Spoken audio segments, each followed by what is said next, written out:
Welcome along to the Soda Room. It's that spine-tingling moment where you're actually numb. It was like we had won the grand final. Still, for me, that is the most incredible experience of my life. You got the same undies on. I've got exactly the same ones on.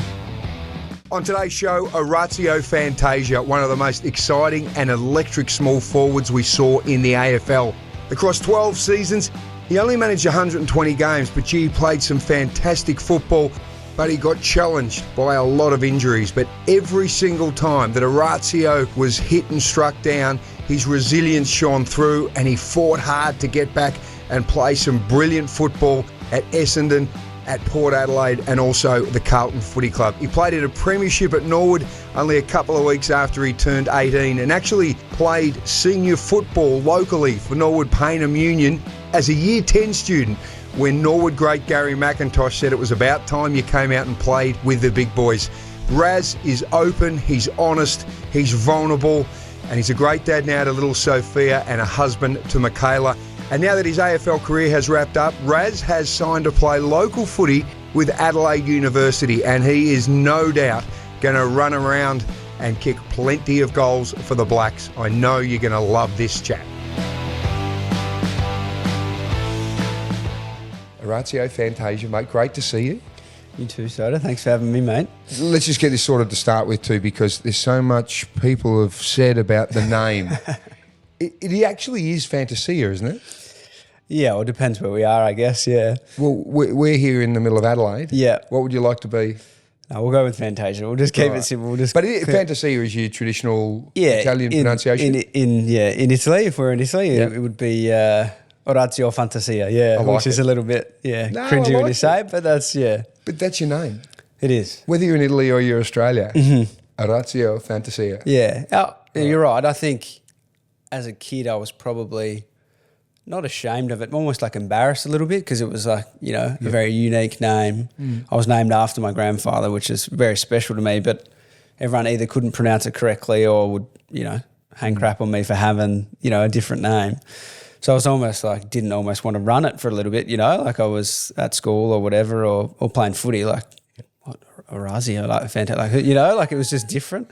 But I love it now. It is. It's sure. Exotic. It is. Because you could be Mark, Stephen or Paul and you're not, which True. is great. Now, Raz, I'm really excited to talk to you about this because I've long watched you play footy and watched you play some brilliant football, but I also know the frustrations that you've had to deal with your body and how you've been able to bounce back on so many occasions. I think is just a real credit. So I just want to find out what's ticking in the brain there and how you're able to navigate your way through that, all right? Yeah. Let's see how we go. Now, I can remember as a little young bloke, you're running out at Norwood, and to be honest, you look like you should have probably been racing in the fourth at Flemington. Yeah. But you were a little fellow at Norwood SANFL, but if we go back just a few years before that, you're playing footy at Norwood Paynham Union, and many people know the great Gary McIntosh. Yes. Now, he got you to play senior footy at what age? I had just turned 16 at that age. 16. So year 11 or? Year 10, I think it was. Year 10 at Norwood Morialta? Yes. Yep. So year 10, what a great way to go to show and tell on Monday morning and say, I just played senior footy against a bunch of big brutes. I can remember it vividly. We were at Rocks playing Ross Trevor, and I was, as you said, I would have been 50 kilos. Like I was tiny, but clearly Macca saw something in me that, not a lot of people did. I remember I got a free kick and there was someone standing on the mark, and it's just a story that just sticks in my head brilliantly. And I don't know if you can run it, but he did pull down his pants and showed me his pubes and said, "Mate, you don't have any of these." And I kicked a nice inside 50 kick to our full forward, and I did mention back to him that I don't have any, but I can kick it all right. So it was some good banter, but it was a pretty funny story, that one. What year was that? What was that? That would have been 2011, I reckon. See, that bloke was way out of it, because that bloke, if he did the same thing in 2020, every bloke would turn around and go, "Mate, none of us have. We're all manscaped." Yeah, correct. What was it like? Because at that age, you're saying like some kids are trying to make the school senior football team in year 10. Yeah. You know what I mean? And you're running around in, pretty tough situations in that Adelaide local footy league. Yeah. Were you worried? Were you nervous because of the size of a lot of the guys?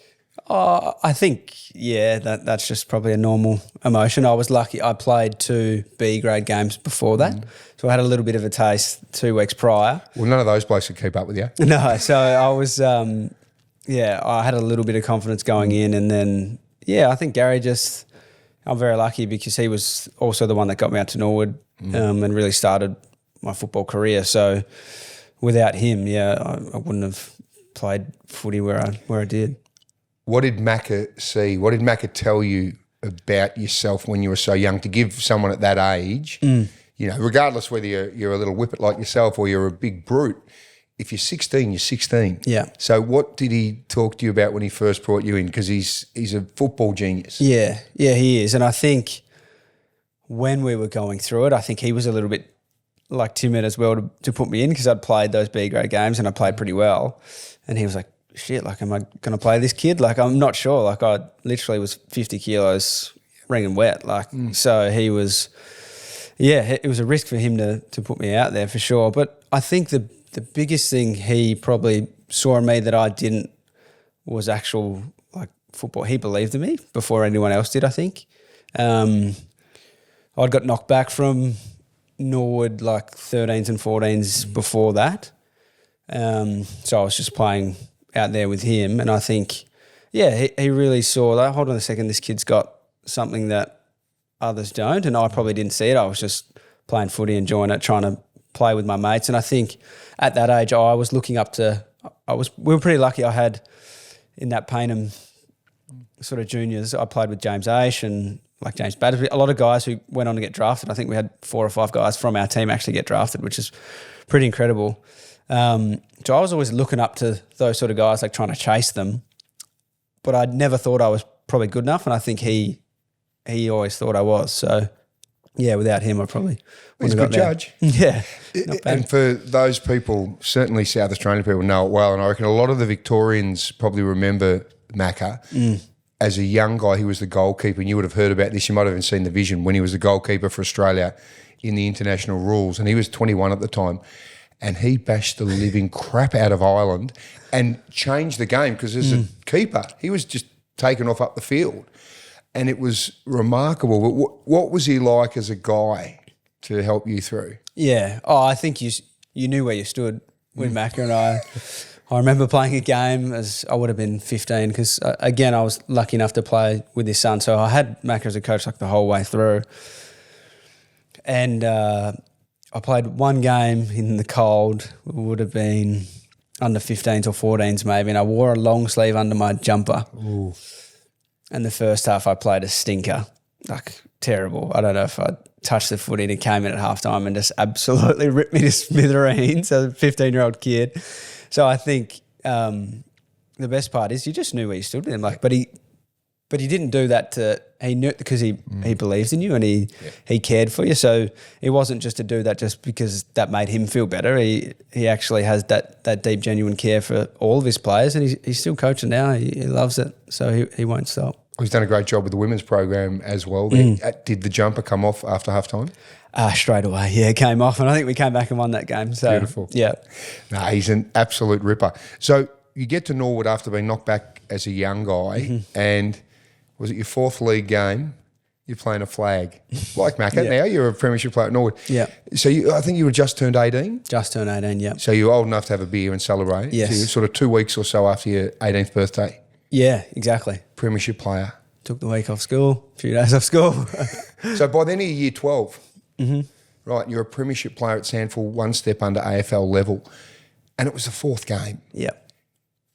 What was that like to achieve? It's an amazing situation. You probably didn't even realise what it was, did you, at the time? No, definitely not. And I think the whole sort of period was a bit of a whirlwind. Like I played, and again, another, Nathan Bassett, a massive influence for me with my footy, picked me to play some league footy early in the year down at South Adelaide, played first game. All my family travelled down. I think I had 4 touches and kicked a goal.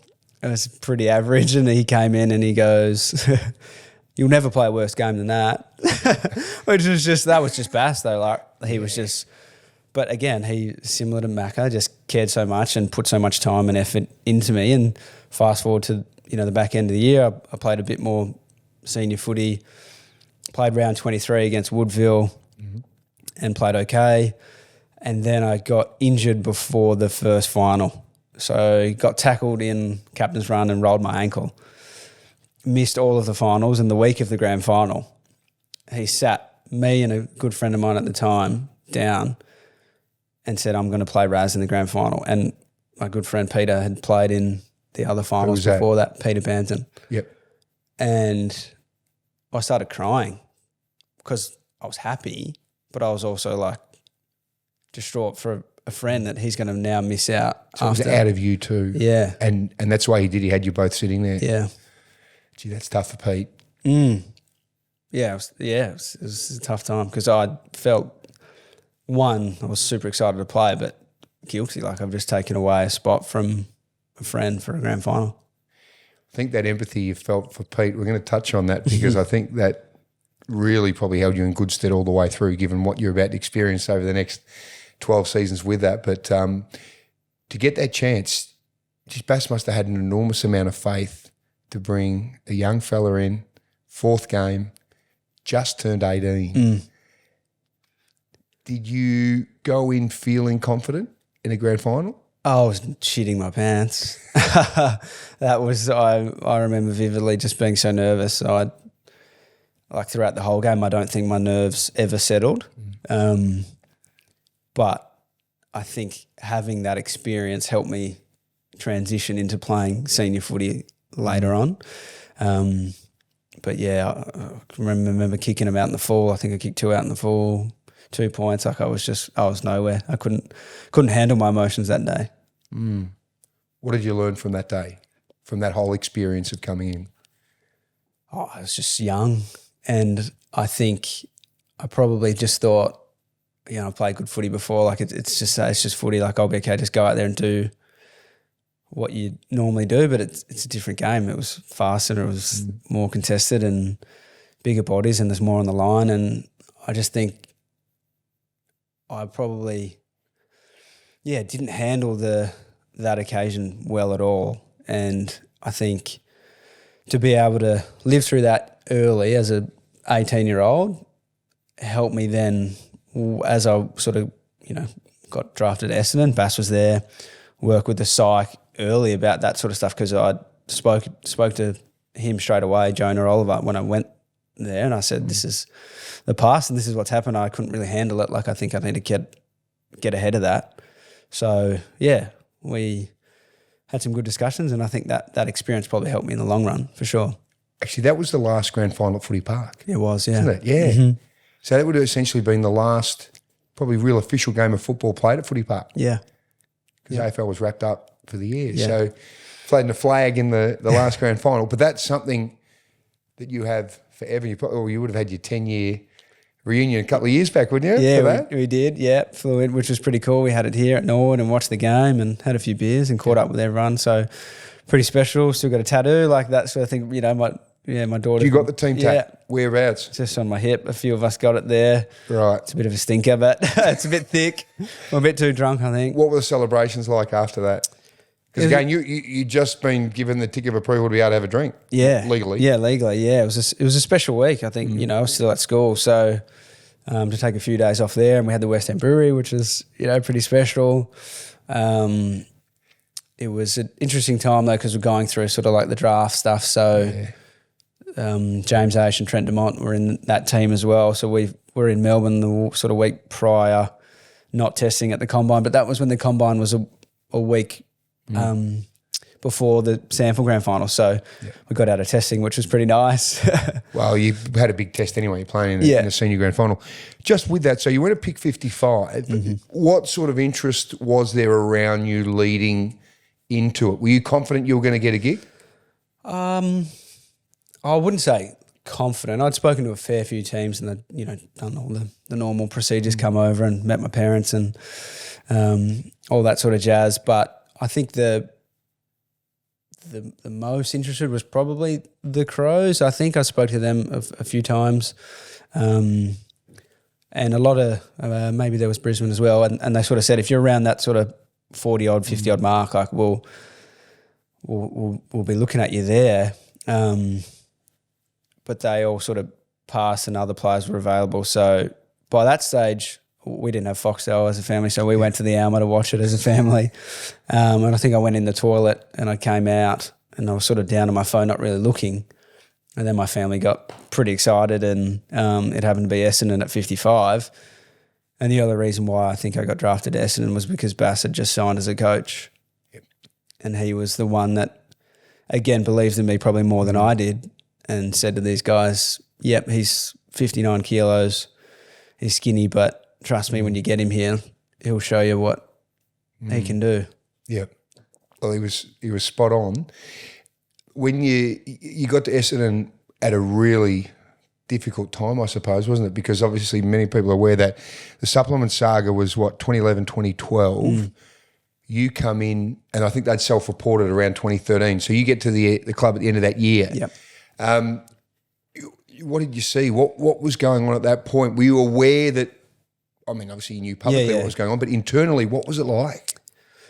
Oh, I think I was probably just young and naive and excited. I didn't really notice anything. And nothing was really different, really, for season 2014 and 15. We played footy and nothing was happening. I was playing a lot of VFL footy. I played a little bit of AFL footy early on. Yep. I was just excited. And then sort of that 2016 season, that pre-season, sort of back end of 2015 going into 2016 is when it sort of all started to ramp up. Yeah. And I remember the boys getting suspended that day and we all went back to one of the boys' houses and just drank, and it was the eve of the season. Like, we're about to start playing games.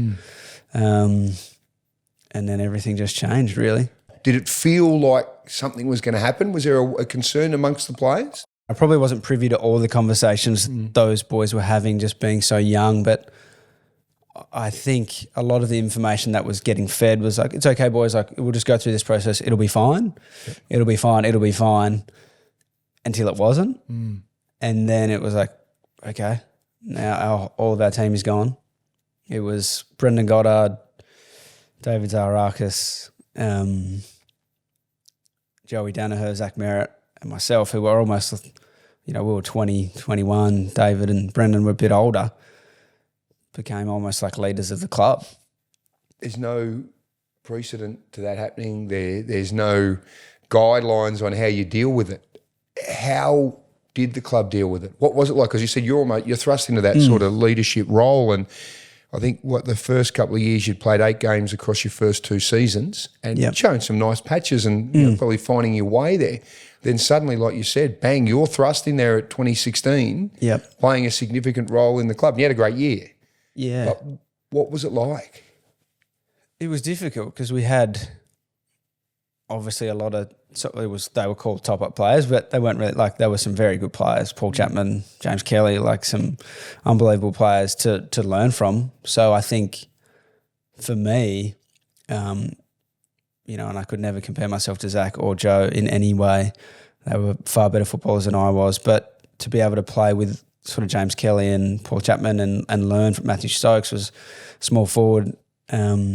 To be able to learn from those guys, Mark Jamar, he was, our ruckman came in and still got a relationship with the big Russian. So, those sort of guys, like I was 20, 21 going, oh, this is James is a triple premiership player. Like to be able to learn from him is pretty cool because I remember playing the Cats in one of those early games and I think we lost by 130 points and I played on Kel.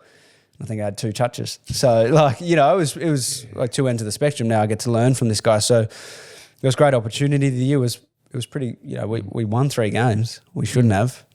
We did. So we had a lot of fun, learnt a lot. And I think that definitely accelerated our probably leadership group moving forward. You obviously, that year was your year of really where you stood up and showed you were part of the comp. I think you had 29 goals from 19 games. You win an award, you best team man that year.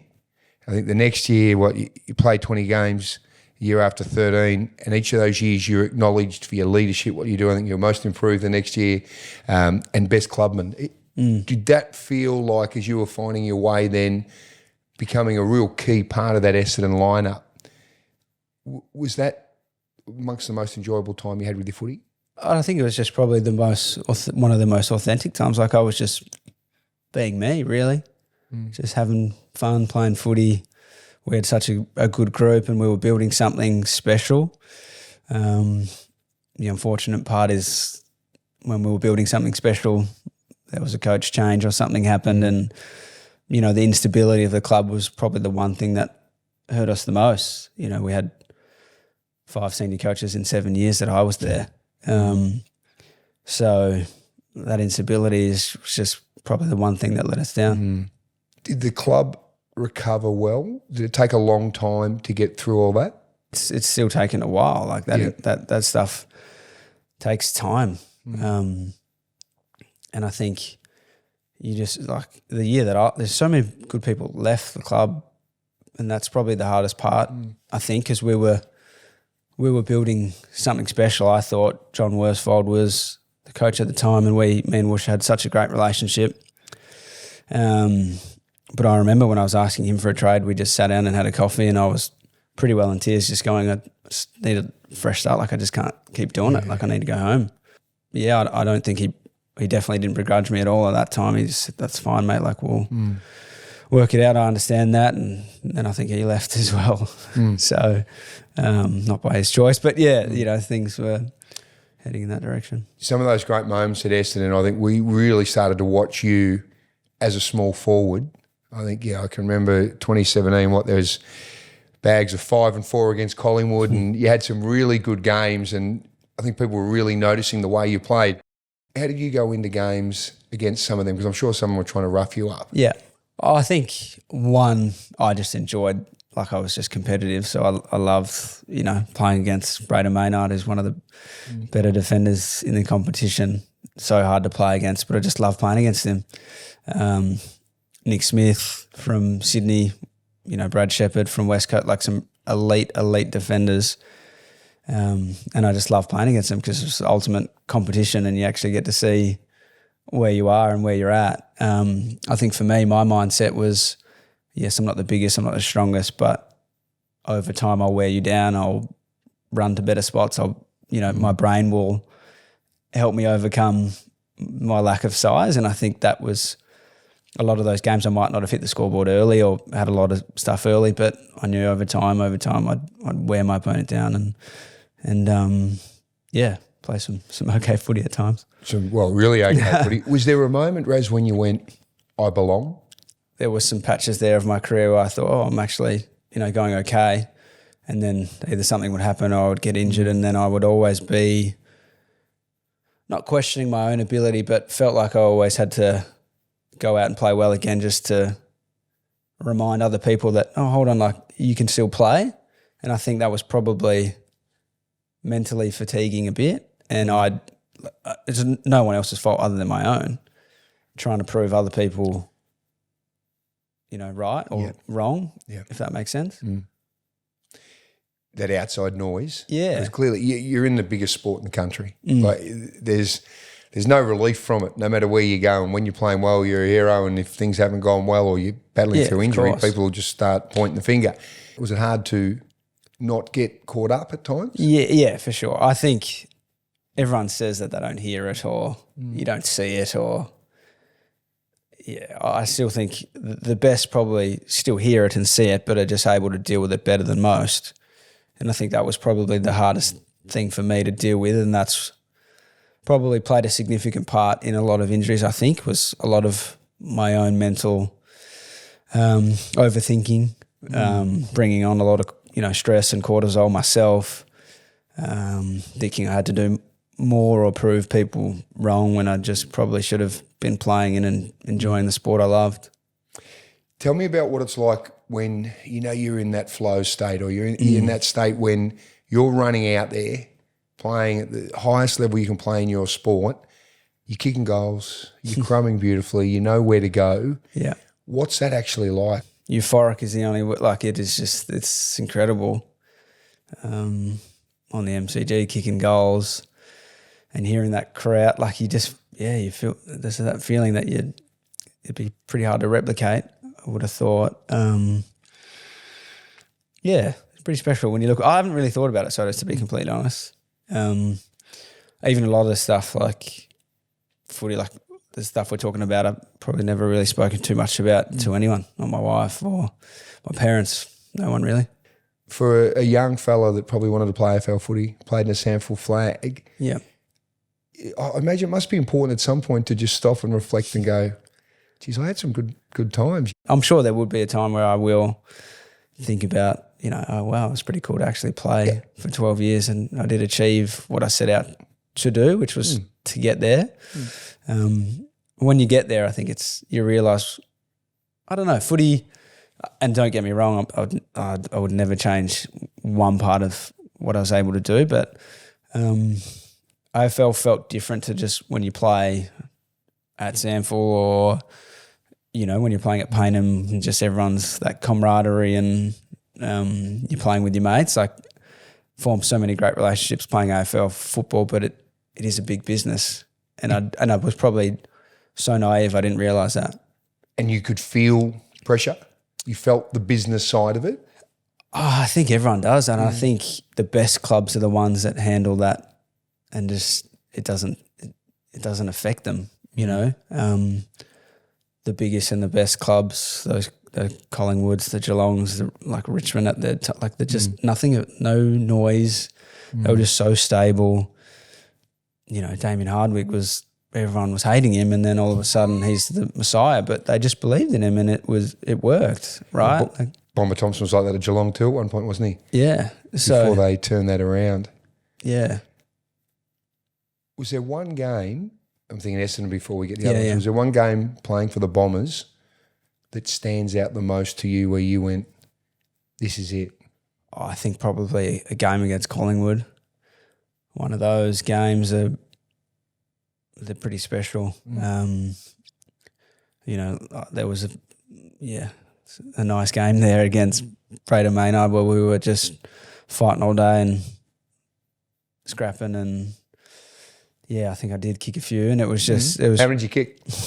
a few. 5? Yeah, 5? there's a few. So there's a few.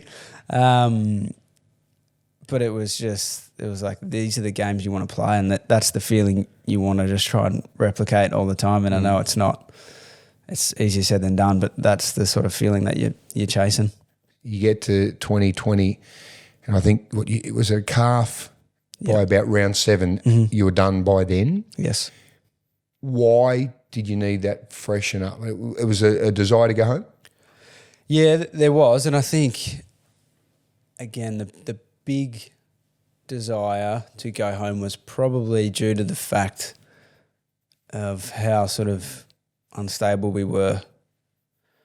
5 coaches in 7 years. We had made finals with Woosha the year before, and then we brought in a new coach, which is, that's fine. The club make those decisions. People smarter than me make those decisions. That's fine. But you're just then starting again and chasing it. Like you go from building something, and I wouldn't be saying anything unbelievable, like groundbreaking, when things just actually sometimes take time to build. And you can't just click your fingers and win. It just doesn't happen. It's not reality. So, I think for me, the opportunity to come back, be with Nathan Bassett, who moved back to Port Adelaide, who's, as I said, a great mentor of mine, be close back to my family, to go and play for Ken and, Chris at the footy club, who had been so stable and they'd, just made the prelim the year before. I think that was a good opportunity to be like, okay, well, let's see if we can go back and be close to family and try and win one. How was the body at that point? Because obviously you had a few injuries. That calf that ended the season early was when you're living away from home and you're probably training and busting your ass in rehab in that sort of point. How do you cope with that situation? Yeah, it's challenging for sure. I think having great support from family and friends and my wife now, who was a girlfriend at the time, leaning on them and being able to vent or if you're struggling, to be able to, lean on them to get you through, I think was the biggest thing I probably needed in my career. And I probably leaned on a lot of, my wife would, there's heaps of stories. If you had her on here, she'd tell you about me just, overthinking something or, doing something, trying to train too hard or do this. And again, it all probably came back to trying to prove people wrong, but she was always there and family were always there that they would just get me through. And definitely that. How tough does it get when your body is letting you down and you're doing everything you can? I can imagine. I know how professional you be, no stone unturned. How do you deal with not being able to get that right and that sort of drags out? Yeah, I struggled a bit with that for sure. Probably a shit boyfriend, shit mate, shit son. I think my way of dealing it was, and it's definitely the wrong way, but looking back at it now, I just went very insular. So I wouldn't, mates would be calling, I just wouldn't respond. Parents would be calling, wouldn't respond. And it's not because I didn't care, I don't love those people, but I just knew it would be the same conversation. Yep. Oh, how are you? What's going on? Like, what do you, And I just couldn't muster up the courage to just deal with those conversations over and over again, because then I'd go to the club and the physios would be like, oh, how are you feeling today? What are we doing? So like every day it was just like, fuck, why am I, like I'm just going through this cycle of every single day it's the same thing. And I'm doing everything possible to get back, and I'm trying to, I'm sleeping, I'm tracking sleep, I'm doing this, and just nothing's working. Like, am I broken? And then you question yourself, like, why can't I do this? Like everyone else seems to be able to just knock game after game. And, guys I got drafted with when I was at Carlton, like Cripper was playing his, 200, 230, 240, Zach Merritt, 250. Like these guys I got drafted with, I'm just ticking over 100. Like, why couldn't I, play that many? I wish I could have, but it's my journey at the end of the day. What do you do during those times to try and keep yourself going? I think you've got a level of self-belief, otherwise you wouldn't be there, right? So I think deep down, superseding all that sort of negative energy and negative talk, like there was still that little guy in there going, no, like you're good enough, you've done it before, you can get there again. So that's why you sort of keep showing up, even though you haven't played that much footy. Why Port and not the Crows? Because you were a Crows fan as a young pug. Yeah, I was. Yeah, Andrew McLeod through and through. Yeah. I wore little white under socks because that's what he did, and I still do now. Like if I'm going to play local level, like I still do that just because I love Andrew McLeod so much. I think the relationship with Bass was the key turning point there again. He was obviously a great mentor, and we'd spoken a lot. So the opportunity to get back and work with him again, and obviously they just made the prelim, so they were a contender. And I thought, well, this is maybe the stars are aligning here. Like even though you've gone through a bit of crap, like maybe you can go back and be close to your family and play some good footy and maybe win. When you got the Port, and I can remember watching those first few games, I think you kicked 4-4 against the Kangas on debut. Mm-hmm. Those first 6 games or so, what did you kicked 14 goals. And after having that year before at Essendon where the body wasn't quite right, geez, those first 6 games must have felt like heaven, did they? Yeah, it was good. I think the first, handful, you're like, oh, hold on a second, I can do it. This is great. Yeah. Funnily enough, had a sore knee, had surgery halfway through that season. And then came back for the back end of the year, tried to get right for finals, played the first final, which we won, beat Geelong, which was pretty cool. We were probably on cloud 9, and then we rolled into the prelim and we probably weren't quite ready for that game. Well, let's go back a bit because let's not just gloss over beating Geelong by 43 points in that qualifying final. You kicked 4. Yeah. Tell me about that game. What does it feel like to be able to stand up and do what you need to do in the most critical time of your career, which is finals? Yeah. I think probably leaning back to when we first were chatting about like the SANFL final where I just wasn't prepared.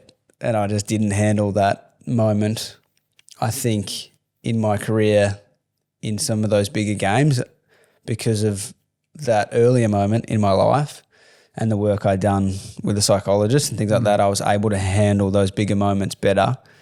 And when, you know, the self-talk and the internal talk was coming, I knew it was coming and I knew how to handle it, and I just became better at it. And it's like anything, right? The more work you put into it, the better you become. So I think, across my career in some of those bigger games, I was able to just handle those moments better because of the previous events. Can you remember each of those 4 goals from that qualifying final? Yeah, I probably can. Tell me what it's like in that moment, because that's essentially, you know, the pinnacle. You're playing finals footy, you're winning, you're playing against a great side, and you kick 4. I think going into the game, I was a little bit sore still, that knee. Like I had surgery halfway through the year, missed a fair bit, played the last sort of 2 games before the finals, maybe 3 games before the finals. So, and wasn't in, you know, great touch. So before the game in the first quarter, I was definitely a bit nervous going, crap, like, am I going to be able to do this? Like people are watching, like there's no other games of footy on, so this is it. And I guess I was able to sort of just handle that moment, and the first quarter was pretty quiet. I think I got 1 goal, maybe 1 touch, and I didn't have many touches throughout the game, but I guess the ball just fell into my lap on a few occasions, and I got subbed out just maybe 5 minutes into the fourth quarter because we were up by a little bit. Got to enjoy the last little bit when we were up and about.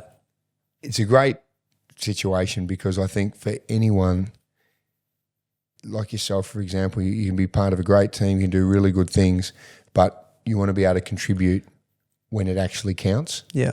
And that's one of those games. Yeah, for sure. And I think, you know, I can probably think about the emotion afterwards with teammates and coaches, and you know, that's why you play footy, because you want to do something together and do something pretty special, and to be able to beat Geelong by that amount in that sort of game was, it's pretty cool. The next 2 years, though, become really bloody tough at Port. I think you had, the 1 game the next year against North Melbourne, and didn't last long. And then you get 3 more the first 3 games of the following season. Take us through how you dealt with those 2 years. Yeah, not well. Had great pre-seasons both of those years, to be honest, and I think that was probably the hardest thing. Losing the prelim, obviously sour taste, so get back to work, fit as ever. And that was probably, and I still never learnt my lesson, but every pre-season I would come back and I'd be fitter than last, do more running than what I was meant to. And by December I'd do something and hurt myself. And again, the pre-season was great, felt good, felt fit going in, and then hurt a quad for both of those seasons. I think it was a calf initially in the pre-season, then I missed a bit, then came back and hurt my quad in the SANFL, so I only played 1 game that year. I was the sub against North down in Hobart. I think I got on for 4 minutes anyway. I didn't really play well because I'd hurt my quad in that little 2-minute patch I was on as soon as I went to sprint, so I wasn't ready. And then again, another good off-season, pre-season. Played some, I think it was a showdown maybe, and I think I snapped my quad in half. Yeah, Brisbane, Collingwood, Adelaide, those first 3 games, wasn't it? Yeah. And then you did that again. And then I did the quad. Raz, with all those injuries, and they've clearly tested your resilience, was that the toughest time? Yeah, for sure. Coming back, playing some okay footy the year before, sort of going, okay, like, can I really help this team? We're so close, like, and then not being able to contribute. Yep. It was probably more like, again, that they were the tougher years, those 2 years where I was probably more questioning my own body. And I think it's like, again, it's a lot of noise. People say, oh, he can't do it. And then you start believing it. Was it bad luck? Was it bad management? Was it overtraining because you're trying to prove something? Yeah. What do you put it down to? They were the cards I was dealt. Could I have dealt with them differently? Potentially. I really haven't. Probably like I almost just want to push it aside because those 2 years were pretty average for me. Yeah, I probably would have changed how I was just going about certain things. I think I was, as I said, I was a big stressor. So I'd always just, okay, I'm doing this. I'm in the Normatech at night. I'm doing the recovery. I'm sleeping and nothing's working. Like what's going on? Like okay, maybe I just can't do it. And I think that all that negative energy and self-talk just kept compounding. And by the end, it was like, well, you're actually not, as much as you're sleeping 8 hours, you're not actually sleeping well and you're not recovering properly. And what lengths do you go to try and get your body right? Like, do you start trying bizarre, unusual anything? Yeah. You're talking to other people and you go to Perth or whatever and trying to find out what's happening and all the little things and the intricacies of the body and, you know, your foot, how that impacts your upper body and all this sort of stuff. So you're trying to find that little 1 or 2% to make a difference. But ultimately I was probably my own worst enemy. Do you consider giving it up? No, I don't think so. I think deep down again, I knew I could do it. And so I was never going to give it away. Mm. But I also had just such a strong passion for the game and helping other people. So even when I wasn't able to play or playing at all, I felt like I could always help someone get better or whether it was watching vision. I just love footy.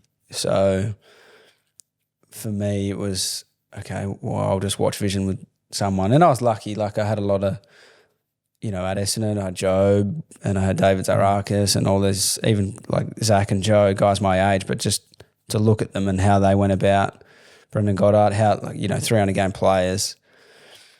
And then I came to Port and I had Boki and Robbie and, you know, Tommy Jonas and all these guys, you know, Ollie Wines, like some really incredible players, Zach and Connor and Aaliyah, like just how they went about it. So to be able to pick up little things and learn, and I just love the game. So I just feel like I could either help people or learn more or do something like that.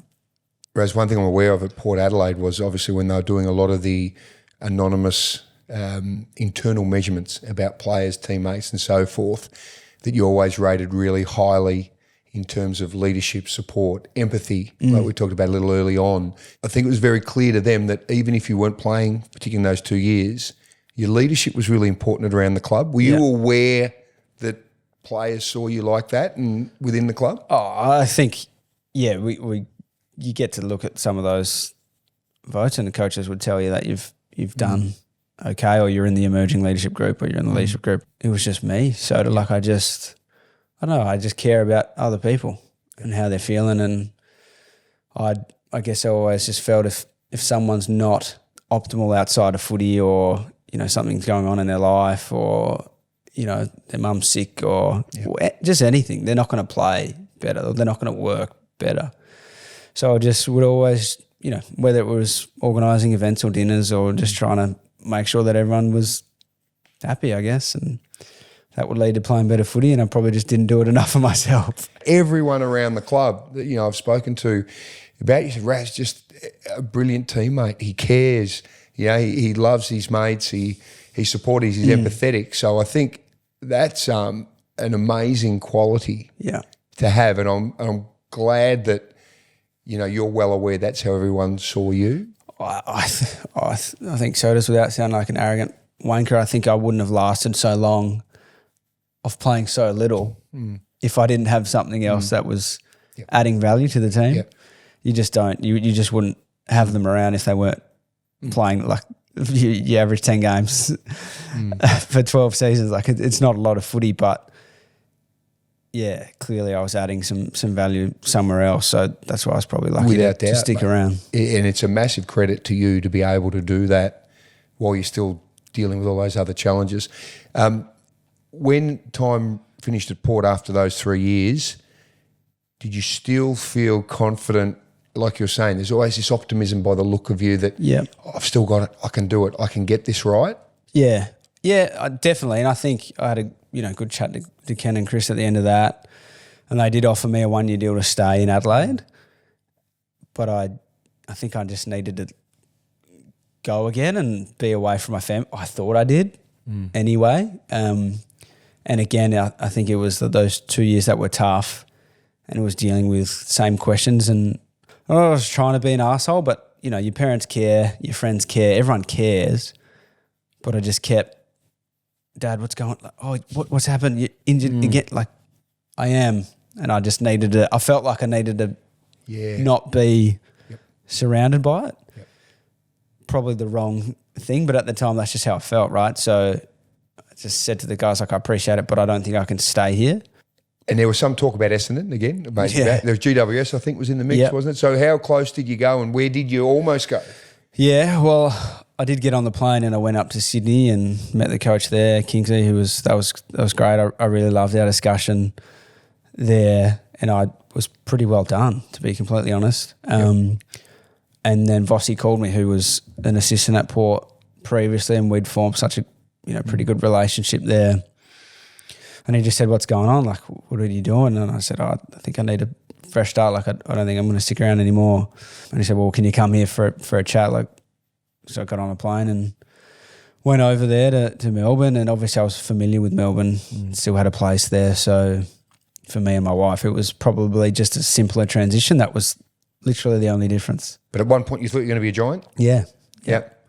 Until he gave me a call. Yeah. Vossi swayed you. Yeah. So those relationships, obviously, that you develop, during your time with Bass, really important for you to get to Essendon and Port. And then obviously you would have had some good times with Vossi while he was at Port. Yeah, and Brett Montgomery as well, who's at the Giants and still is. And I think that was the only reason why the Giants called me, to be honest, because Monty and I were really close too and had a great relationship. So, see, I think clearly, Raz, one thing that is really evident through this is all these people who know you want you at their clubs. Yeah. I've never thought about it like that, but chatting about it, yeah. Well, always, I can remember Thanasi Kokonakis. I remember his father saying that Thanasi, as a young prodigy, he always has to be a great person first and a tennis player second. Travis spoke, be a great human first, be a footballer second. And I think everything we see from you, everyone recognises that you're a great human first as well as a great footballer. Average footballer second. No, you're not an average. Not at all. Not at all. And this is the bit that I really love too, because at Essendon, after that sort of lean year in 20, you bounce back, had this great year in 21. So then after, your body's let you down again at Port, you go to Carlton in 24 and you play something like 15 games. Yeah. So you're up again, and really providing some support. And I think the fact that you've been able to do that over and over again is a real testament to who you are. Yeah, and probably, like, I think when we talk about it now, it's probably had more resilience than I probably gave myself credit for. Yes. But, I don't know. I think, again, it's just that little guy that just always had the belief in yourself that you just want to keep going because you love it. Well, you pull on the Carlton jumper, you kick 4 against the Tigers at the G in a game there. So it must have been great when you run around going, I've got this. I've still got this. Things might have always worked out well. Still do it, yeah. But I've bloody got it. Yeah, it's challenging. So it is because, again, you feel like you can do it, and then you fast forward to the next year and we played a final against Brisbane and we lost that year. And you go, okay, let's have a big pre-season. I can build. Like, I've had 2 crap years before that. This was a year to get me back on track, and it wasn't my best season, but I played 15 games and built some continuity. It felt great pre-season. Played some good pre-season footy against the Giants and Geelong, I think it was that year. And then on the eve of round 1, do a calf and miss the first 14 games, didn't come back till round 15, I think. Yeah. And it's just like, again. You must have felt like you kicked a black cat under a ladder on Friday the 13th. Did something that's just like, how, like again, it was probably my best preseason in 12 years. In year 12, going, okay, I'm out of contract. Like, this year's pretty important to me and my family and everything. Just had your daughter, like, this will be awesome. Like, how cool. Let's go. And then bang. And that was probably tough. I think without my wife and my daughter throughout that period, to be able to come home, and she doesn't know what's going on, obviously. Like, she's so small, but it definitely helps you get through some stuff. The The first time you pull on the Carlton Guernsey is your 100th game, isn't it? Yeah, it was.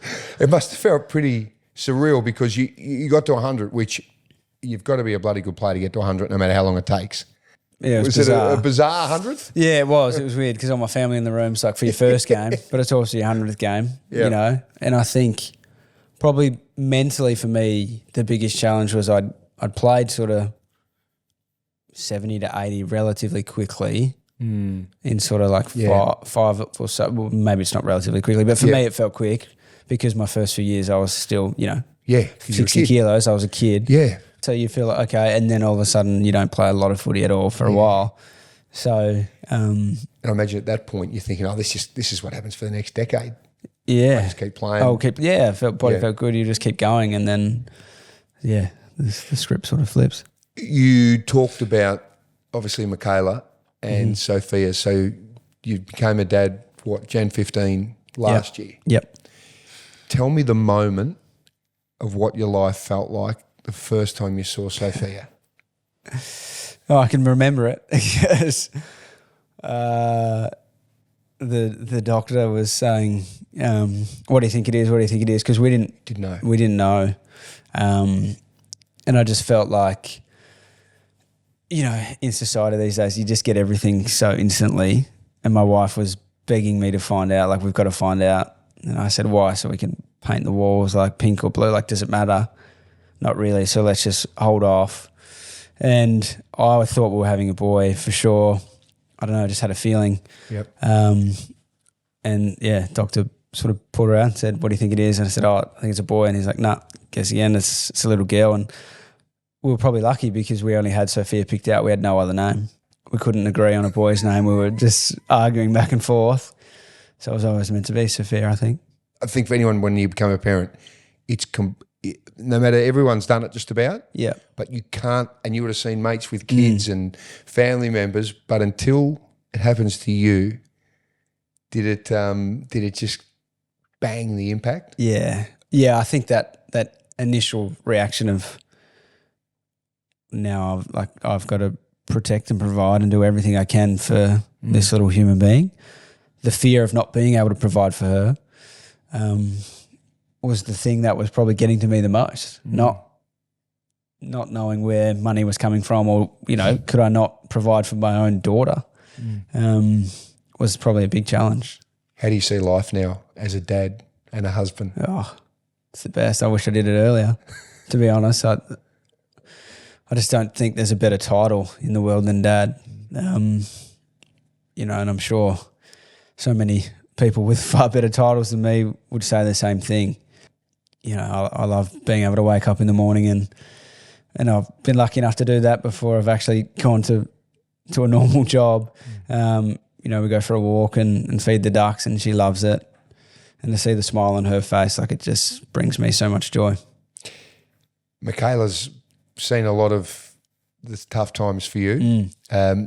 What sort of support has she been through a lot of this?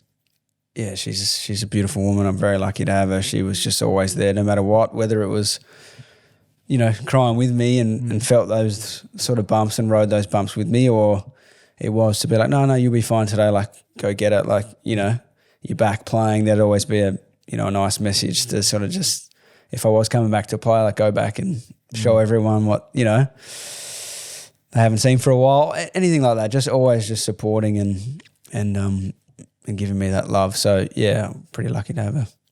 If you look back now as you've seen all of this, what would you tell the young Orazio? Advice would you give? Probably a couple of things. I'd probably just say, don't be so critical of yourself. That was probably the big thing. I'd just beat myself up, train harder, get better. You're not good enough, or, you know, maybe your body's not good enough. That was your internal dialogue? Yeah, all the time. And I don't know whether it was just because, like, I was just, you know, the small skinny kid coming through, like, no one really, you know, I was lucky to have a few coaches that believed in me, but not everyone probably thought I was good enough.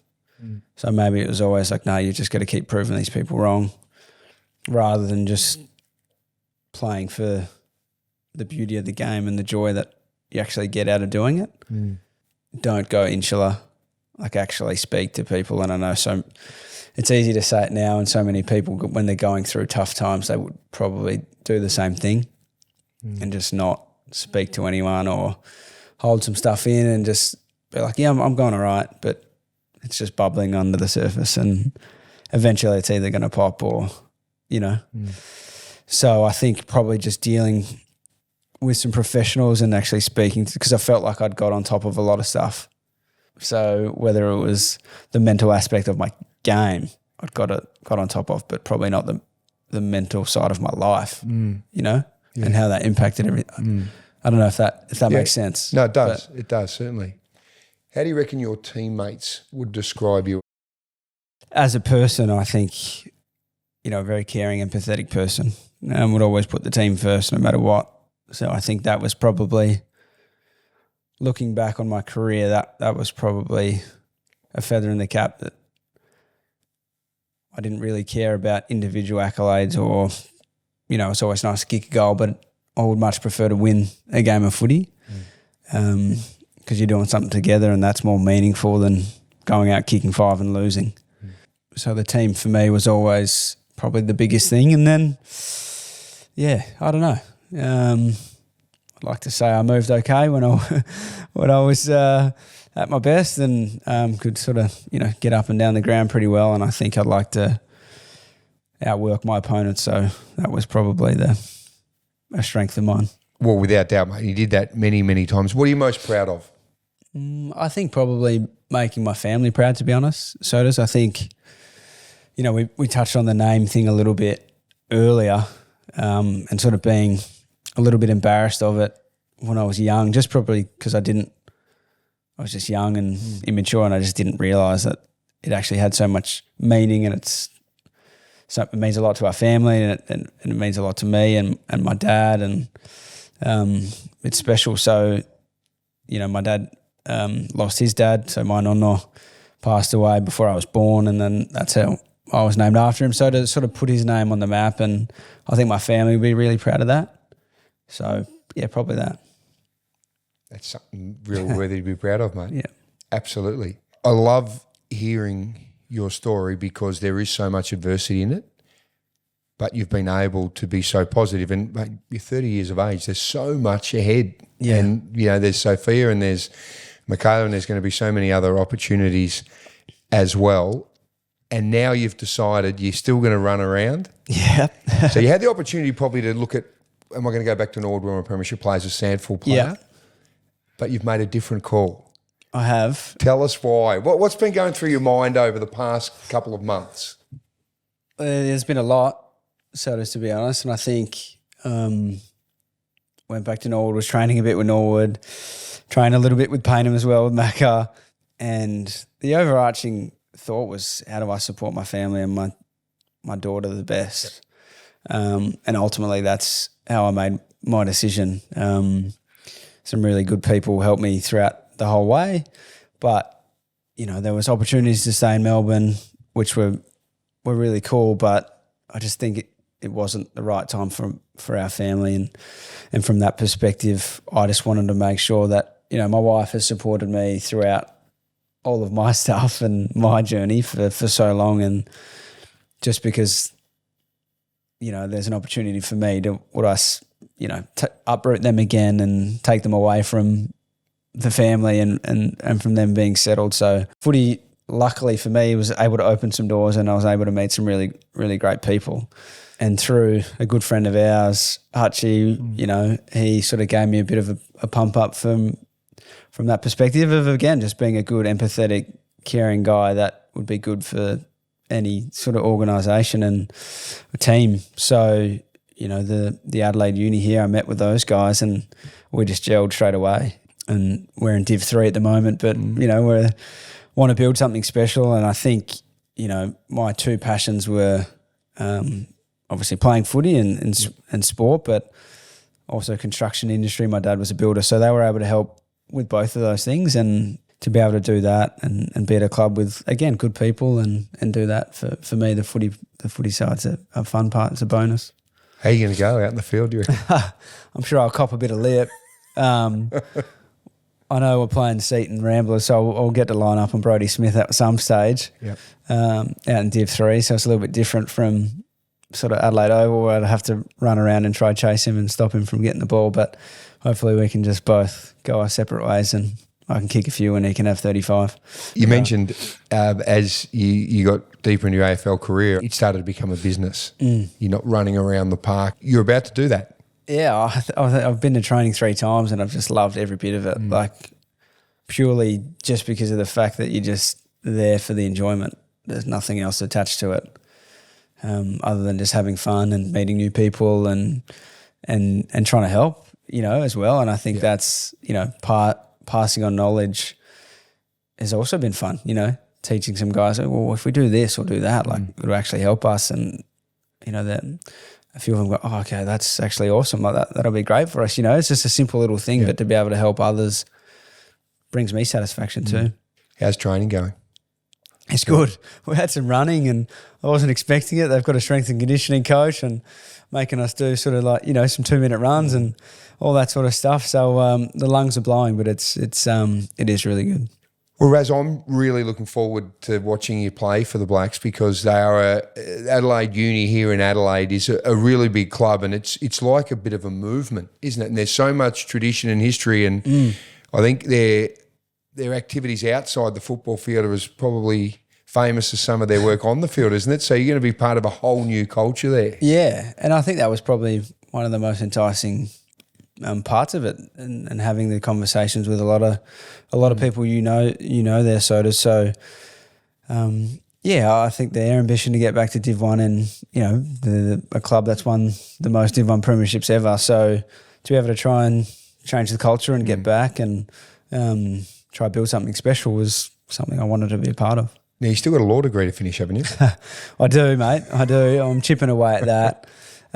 That'll be pretty slow, but again, to be able to sink my teeth into that, to be home and get back in the classroom and just do one subject at a time will be fun. Yeah. Well, I think the other thing too is, mate, whether you jag 6 or 7 against Seton Ramblers or only 2 or 3, Sophia couldn't care less when you get home. No, she won't know what's going on, I don't reckon, at that stage. But like you said, the joy to be able to play again and have my family come and watch, like just being here. I think Dad's pretty keen to come out and watch some footy and actually see me run around again. So, those little things were probably another key thing for me to go, I'm going to stick around and be closer to them, because through that tough time I probably pushed them away when I shouldn't have.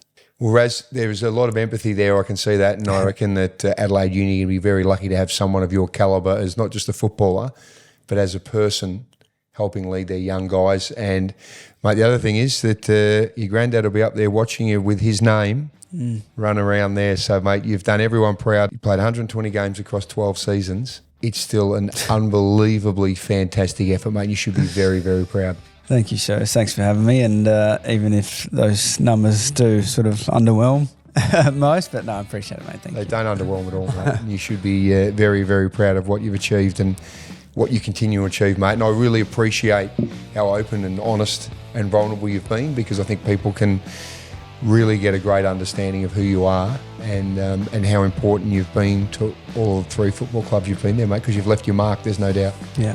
Thank you. Thanks, sir. Good on you, Raz. Kick a ton, eh? Kick 100 this year for the Blacks. Nice, wouldn't it? Yeah. I won't leave the goal square. So boys kick it to me. Thanks very much. Thanks, sir.